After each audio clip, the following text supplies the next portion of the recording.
Okay, so last video we talked about decay and the carbon cycle.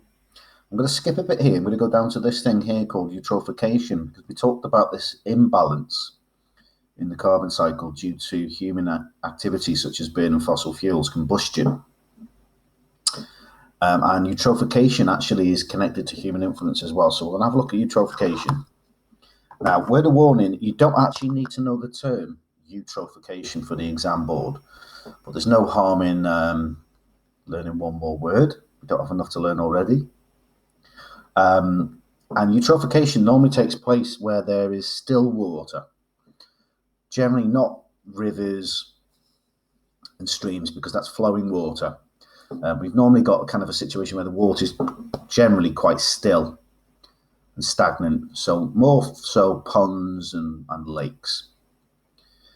And the problem is fertilizers and sewage. So landowners, farmers, because they're trying to grow more crop to make more profits when they sell their potatoes or carrots or leeks to the supermarkets, they use these fertilizers, and that encourages the plant growth.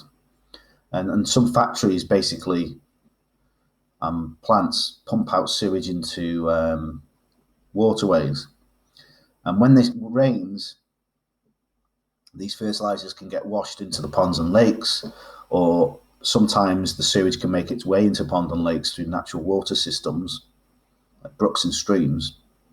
And the issue is that these contain large quantities of nitrates. Now, nitrates are needed for plants to grow. So in water, you've got these plants known as algae. And if the algae have got more nitrates from these fertilizers and sewage, they're going to grow faster. So what happens as they grow faster, they grow on the surface. And as they're growing on the surface, they're going to start to block out the sunlight. Now, if the sunlight isn't getting to other plants which are naturally growing in the water and are oxygenating the water for the little fish and insects that live there, what's going to happen to those plants? Well, they're going to die because they can't photosynthesize, because the light is getting blocked by the algae on the surface here.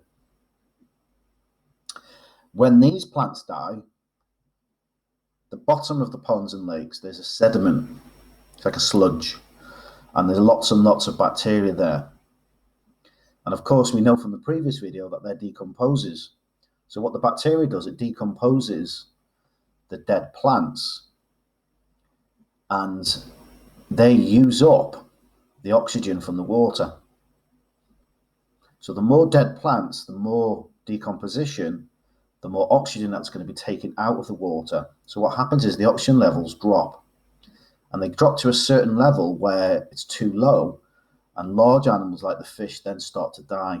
So you tend to find eventually you'll have no living organisms in this particular pond or lake, no big animals like fish. So that's going to affect bird populations that hunt on them as well, predate on them. All you'll see is just this green slime layer covering the pond and the lake.